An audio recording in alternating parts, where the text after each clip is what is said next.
all those present turned their gazes towards the source of the voice. There, they saw a young man and woman heading their way. All the youths here were from the top families of Inchoate. With Inchoate being closer to Crystal City, they had of course been able to see these two figures.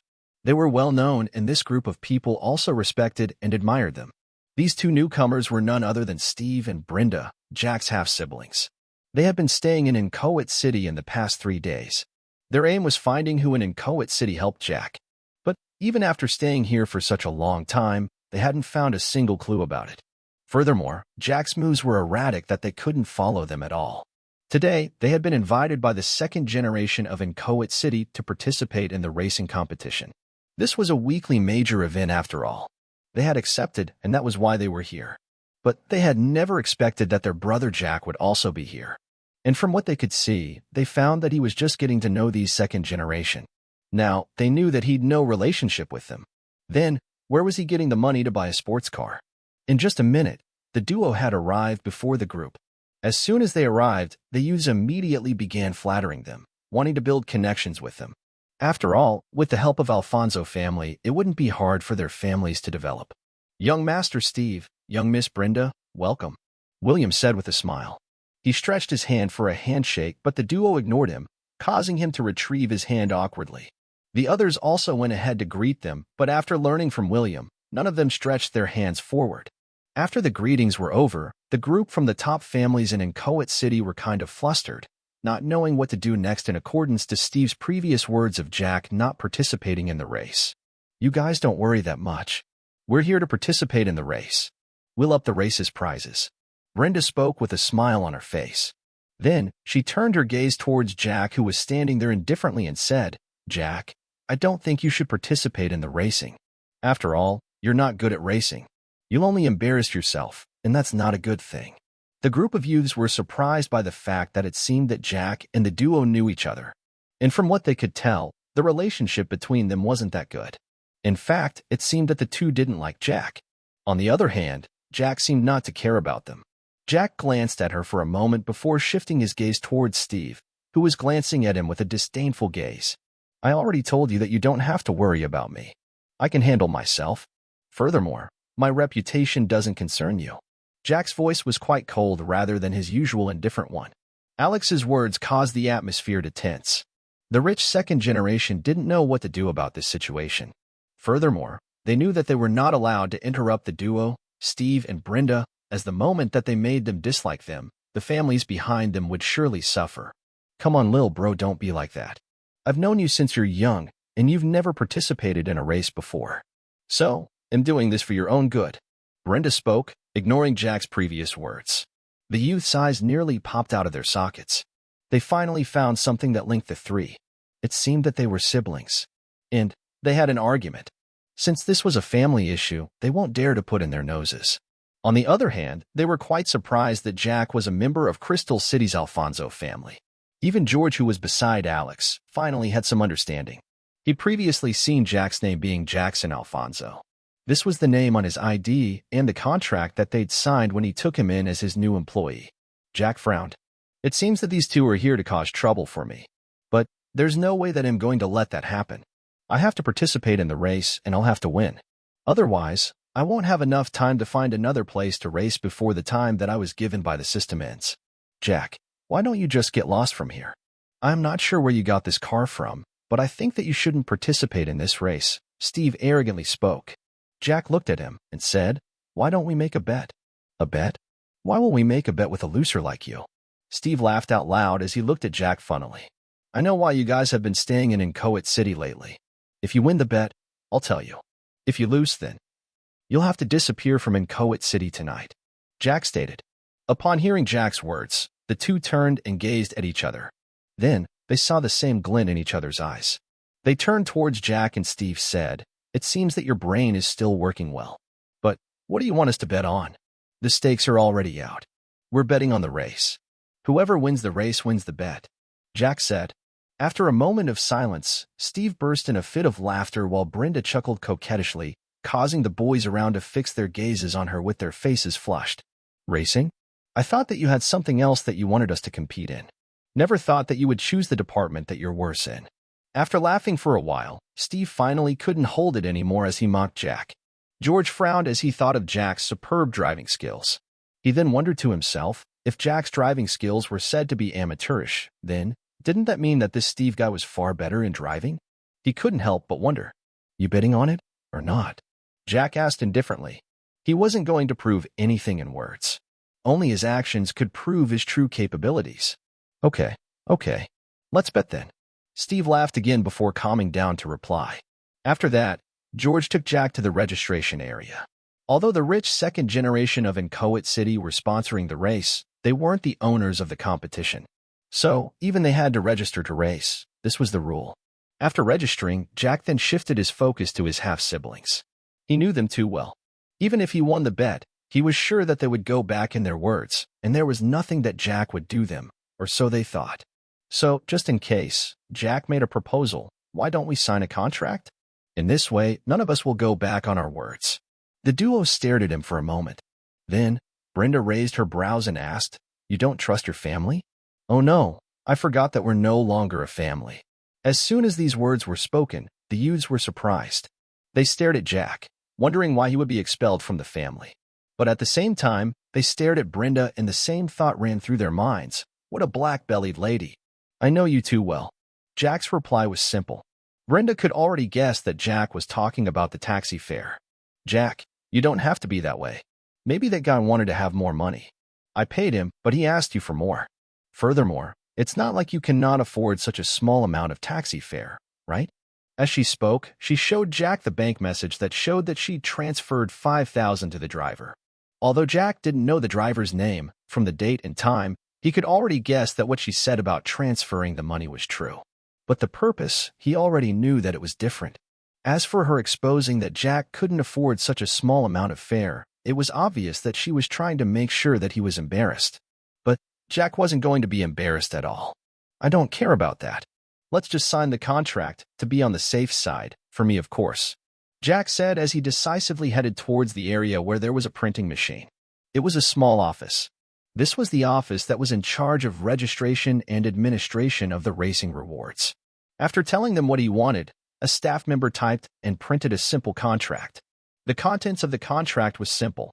The loser of tonight's race, between the two sides, will have to fulfill their end of their bet. If not, they would be banned from participating in a racing competition for 3 years. The organizers of this racing competition had the ability to do that. After all, they were not just based in a single city, but multiple of them, Crystal City included. After signing the contract, it was time to increase the prizes of the race. Steve forked out $3 million while Brenda gave out $2 million, totaling it to $5 million. On the other hand, Jack gave $3 million as well. This made the duo frown, wondering just how much money Jack had in his pockets. But they didn't ask as they knew that Jack wouldn't tell them even if they asked.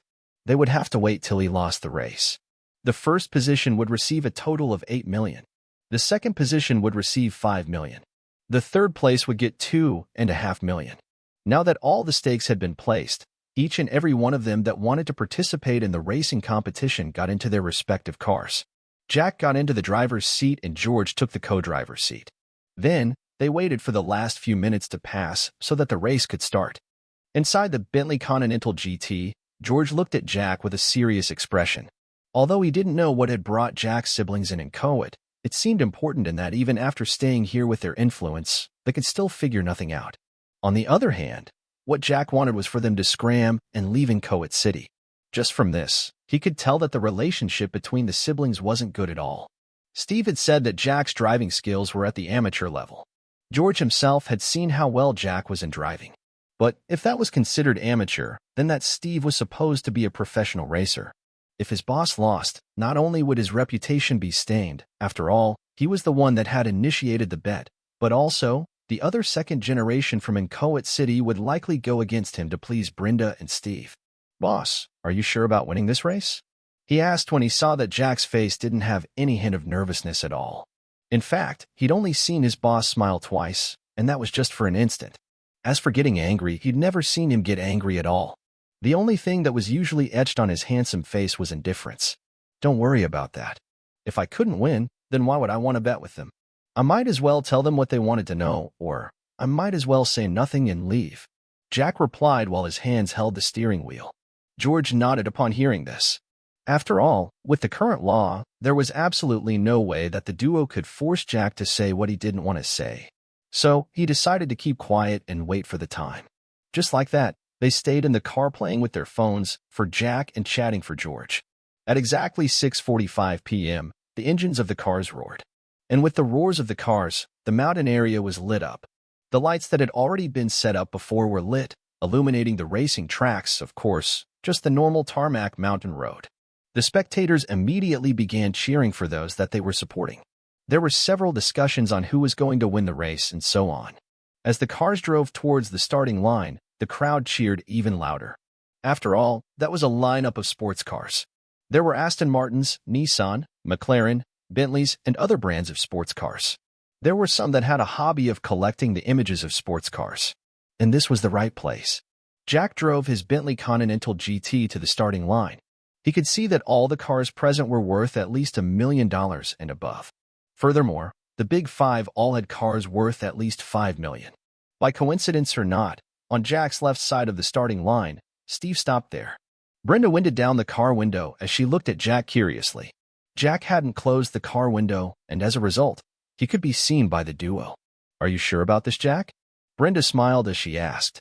She was sitting on the co-driver's seat inside a Lamborghini Huracan. This was the most expensive car in the lineup present today. It was worth $11 million. That included the cost of modification.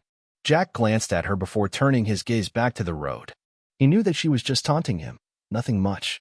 After all, he knew that she was quite anxious about Jack's source of money. All of this was so that she could make sure that he didn't have a penny on him. Seeing that Jack had ignored her, Brenda was displeased as she pursed her lips tightly. "Just you wait. After this race, I'll see where you'll hide when we beat you to the ground." She had complete confidence in Steve's driving skills plus the car that they were in.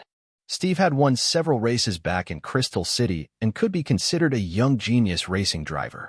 Pooh. Vroom. Vroom. Vroom. As soon as this sound echoed in the air, all the engines of the cars present revved wildly. Their headlights shone more intensely, illuminating further the already lit path. The cheers from the crowds began echoing, although they couldn't be heard well due to the loud roaring of the engines. At this time, a large screen descended in front of the cars, on top of the pillar that was standing tall in front of the starting line. On it were the names of the cars and their drivers. At the very top of the screen, there was a countdown to the start of the race. As the 5 seconds countdown went down slowly, the engines roared even fiercely. Inside the Bentley Continental GT, Jack gripped the steering wheel tightly as he gazed at the screen. His foot was already on the accelerator, and the car was ready to charge forward at a moment of notice. Currently, there were more than 15 cars that were going to participate in the race. As for the arrangement on the track, it was in the first-come, first-served situation. Those that had registered first were in front and vice versa. Jack was currently closer to the back of the cars. The Bentley Continental GT had a manual and automatic gear system. Currently, Jack was using the manual one. In this way, his control over the car was higher. Vroom. Scree. As soon as the countdown reached 0, he released the brakes, released the clutch, pushed the throttle. With that, the car shot forward alongside the other sports cars. George had already put on his seatbelt. He was the one that was going to tell Jack about the road, as this was Jack's first time here. The crowd cheered as they watched the cars disappearing into the distance. There were several drones that had cameras on them. Then, there were several screens that showed the current situation of the cars that were racing. On the screens, they could see that the leading car was a Nissan GTR. But it wasn't long before it was overtaken by a McLaren 720s. The competition was clearly fierce. This was a one-lap race. But this one lap wasn't short, as it would take these cars at least 30 minutes for them to complete it. One had to know that these were all sports cars, and they were moving at their maximum possible speeds. The record that had been set so far was a car that had finished the lap in 00:31:52:66. Since 5 years ago, nobody had broken that record, not even the record holder, who was now a professional racer. Who do you think will win this race? William will definitely take it. Get lost. I know you have a crush on him. But this time, Kelly will definitely win. Bah, what a shameless guy.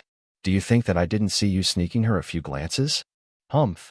I bet $300 that Anderson will win this race. I bet $1,000 on that Lamborghini. Hey, so you think that just because it's fast it'll win? You don't know about racing at all. This only depends on the driver. Why do you care? It's not like I'm using your money to bet, right? I bet $5,000 on that new Bentley Continental GT.